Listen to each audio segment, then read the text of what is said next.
All right, let's start off with the big question. Why Arizona State? For a lot of reasons, I think the culture had a lot to do with it. Just being up there, being around the guys, it's like everybody loved it there, and then how the coaches pour into the guys and how much fun they have together is something I wasn't experiencing in my old school, and it's something I didn't experience at the schools I visited. So it was a lot different. And I feel like me, my character, I can add to that culture and really just help out, especially offensively. My skill set, I love the way they use the tight ends and the opportunity it would be for me coming in. So, of course, you mentioned just the visits. When you get to see things up close and meet these people and these coaching staffs, face to face. What are some of the things that really left the biggest impressions on you? Uh, like I said, the culture and the environment, of course, because I'm from Detroit, Michigan, so we don't see a mountains on campus or anything like that. I would say the views, the views had a big impact on me just seeing that, and then obviously the culture, like I said, and how the players interact with the coaches and how the players interact with each other, and so much joy that's around the program. Yeah, talking about that culture, for me, in covering this team this season, it seems like it's been such a key factor in their on-field success and the way that they've been able to bond and overcome adversity. From a player's perspective, somebody who's played in the SEC. How did the Arizona State culture, from your brief kind of interactions and experience with it so far, kind of compare to what you've seen in the past? Uh, I would say it's more like together. Like I said, it's just a sense of joy that all of the guys had, a sense of pep in their step, just being there, and I feel like that plays a huge part because just having everybody on the same accord, and having everybody chasing the same goal, that's how you win games. So I feel like that is a very different thing than I was used to, and it's probably why they're winning right now. So when you look at Kenny Dillingham, obviously he's still one of the youngest coaches in the entire country, but already an impressive resume in his young career from his prior stops. Now has his alma mater in the college football playoff. What jumped out to you most about Kenny Dillingham as a leader of a major college football program? He's truly a player's coach. You can tell it's kind of loose, but like I said, he expects the leaders to form that culture and the energy he brings to the program. You can tell I walked in the team meeting, he was in the team meeting shooting hoops with the guys. So that's just so different. And you can tell he loves it there as well. And that's the biggest part. And of course, once you get here to Tempe, your position coach, Jason Mons, obviously a guy who tremendous success as a high school head coach, and then has done a really good job developing tight ends in his time at Arizona State. What's really kind of stood out to you about Jason Mons, and what are some things you're looking forward to and working with him over the next couple Yeah, of I think years? when I was at the practice, just seeing how much passion he coached with and seeing like he really knew what he was talking about when we were talking ball. So that's something that I can kind of look forward to, being that he was a high school coach. So that was something I was kind of hesitant about, but I'm really excited to get to learn from under him. And then when you got to look at Arizona State's offense, you touched on it earlier in terms of the scheme of Marcus Arroyo, Kenny Dillingham, and what they're able to do with a tight end. Shimon Mateo putting together a all conference honors award worthy season so far this year. What really kind of jumped out to you about how this offense likes to utilize its tight end position? Them being able to stretch the field with the tight end and not just use them as like flat route guys or inline blocking guys. And obviously they want to be in 12 personnel a lot. So just being that other guy that can stretch the field with Shaman. And when I was at practice, he caught about 20 balls. So that kind of got me excited. So So when you look at that tight end room, obviously at the top there, Shimon Mateer in terms of the guys on the roster this year, and then some of the younger guys, and obviously they have a 4-star coming in the 2025 recruiting class. What are your thoughts on just kind of the makeup of your future position room? I'm excited. I'm excited to come in, be a leader, come in, make a strong impact, and just make each other better, compete with those guys, and a lot of production in that room.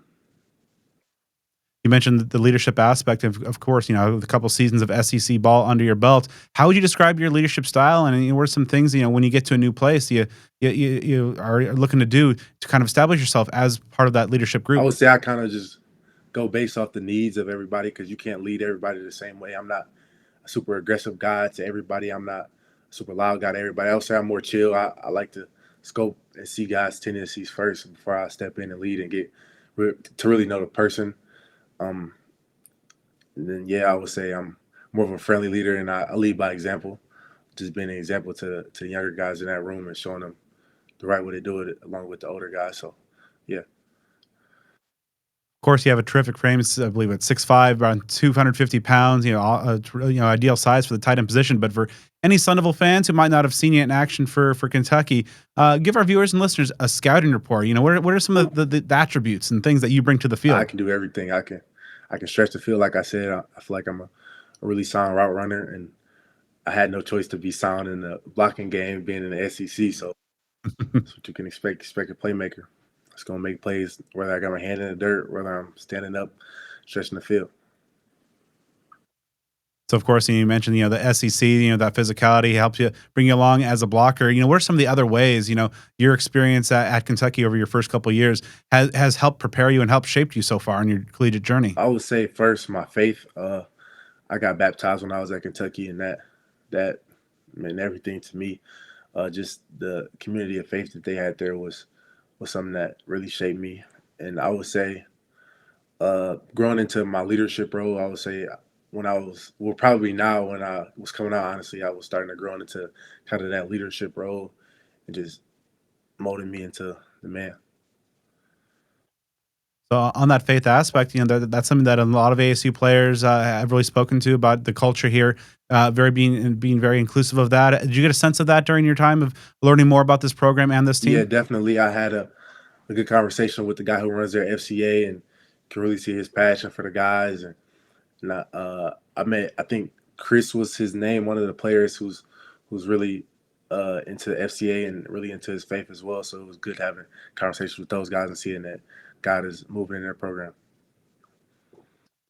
So of course, as a Detroit guy, got to ask, are you ready for this desert heat? These off-season workouts when it's 110, 115 and I ain't above. got no choice.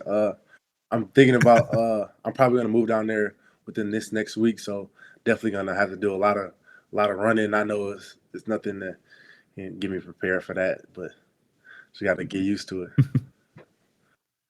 So I saw in your bio also a note that off the field you have aspirations to perhaps get into physical therapy once your time on the field is over. What are some of the kind of the motivations and interest there to move into that line of work one day? It was physical therapy when I was coming into college, but now I would say I'm leaning towards like a psychology or sports psychology role.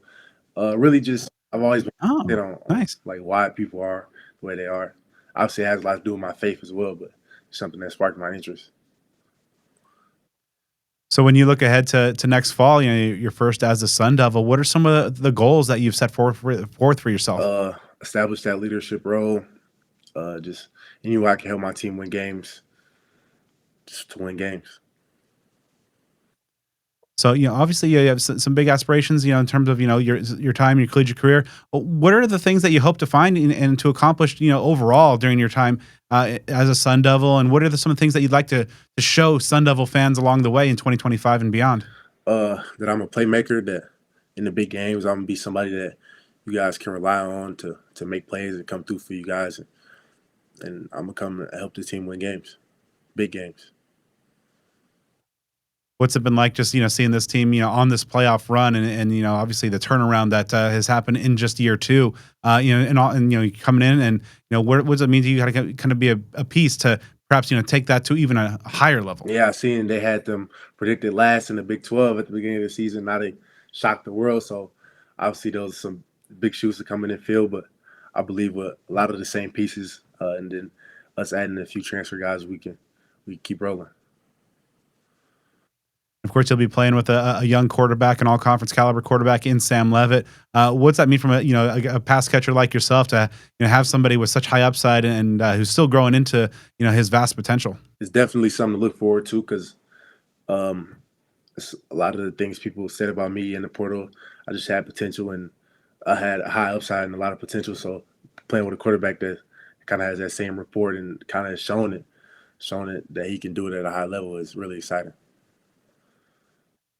How much does that drive you? Have that as a 4-star recruit, and you mentioned to have that potential tag. How does much that motivate you to turn that potential talk into production? It's a very irritating word, especially when you feel like you show it when you get the opportunity. But it definitely drives me and keeps me going, so I can maximize that.